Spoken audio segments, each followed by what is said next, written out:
Hello friend, welcome to our channel star facts and rule. आज मैं बताने वाला हूं कि किस कदर अमिताभ बच्चन और राजेश खन्ना के बीच इतना बड़ा मनमुटाव तनाव की स्थिति पैदा हुआ कि अंत समय तक दोनों ने एक दूसरे तक कभी मुलाकात नहीं किया और तनाव इतना बढ़ गया इन दोनों के बीच कि एक दूसरे का शक्ल तक देखना पसंद नहीं करते थे।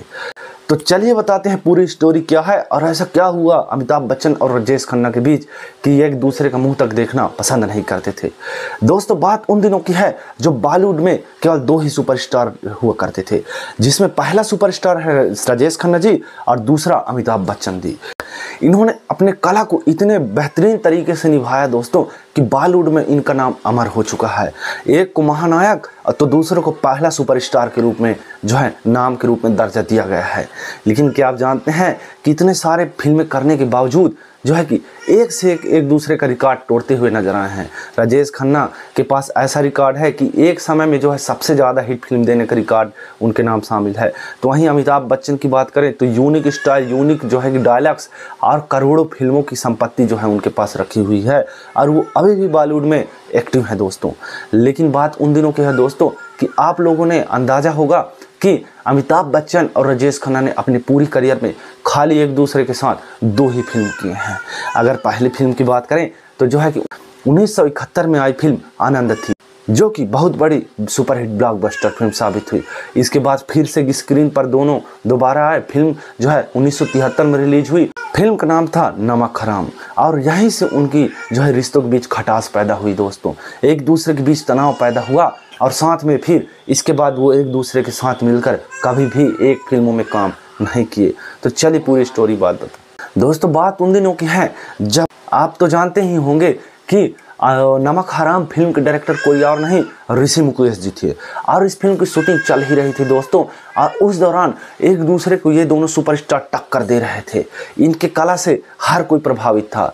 वहीं अगर बात करें जो है कि फिल्म आनंद की, तो आनंद में राजेश खन्ना अपने जो है कि एक्टिंग के द्वारा फिल्म को अमर बना दिए दोस्तों।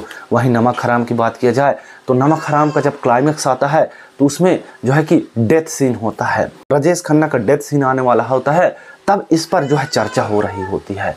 तब अचानक जो है कि राजेश खन्ना जी बोल देते हैं चुपके से कि अमिताभ बच्चन जी जो है कि मतलब अमिताभ बच्चन जी माइंड गेम खेल रहे हैं। कैसे, तो चलिए बताते हैं। ऋषि मुकेश के साथ अमिताभ बच्चन जी जाकर इस स्क्रिप्ट में जो है बदलाव करते थे और ऐसा बदलाव करते थे, ये कहना राजेश खन्ना जी का है। राजेश खन्ना जी का एक पुस्तक छपा है जिसमें लिखा है द इंडियन फर्स्ट सुपरस्टार, जो है कि नाम है राजेश खन्ना और इसके लेखक हैं नसीर हुसैन जी और साथ में गुलजार।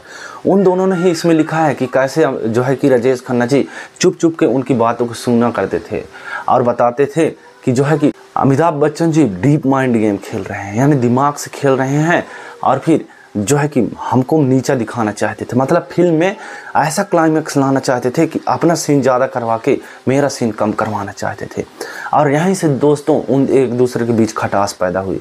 हालांकि यह बात जब ऋषि मुकेश जी को पता चला तब उन्होंने जो है इस पर बहुत नाराज़गी जाहिर किया और बताया कि ऐसा कुछ भी नहीं है, मैं डायरेक्टरी कर रहा हूं और ये डायरेक्टर के हिसाब से ये फिल्म चलेगा, ना किसी के जो है कि चुप चुप के कुछ कहने से या फिर किसी के जो है कि चुगली करने से। यह फिल्म मैं बना रहा हूं और मेरे हिसाब से ही बनेगा।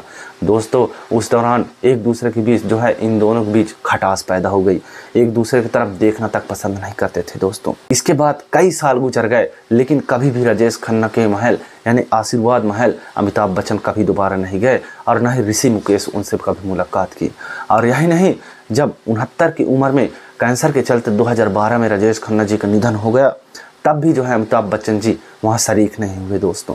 यानी एक दूसरे को लेकर इतना जेलसी फील था इन दोनों के बीच कि क्या ही बताया जाए दोस्तों। मतलब एटीट्यूड कभी ख़त्म ही नहीं हो पाता है दोस्तों लोगों का। तो दोस्तों, कैसी लगी ये वीडियो आप कृपया करके कमेंट करके बताएं और बताएं कि कौन सही है कौन गलत।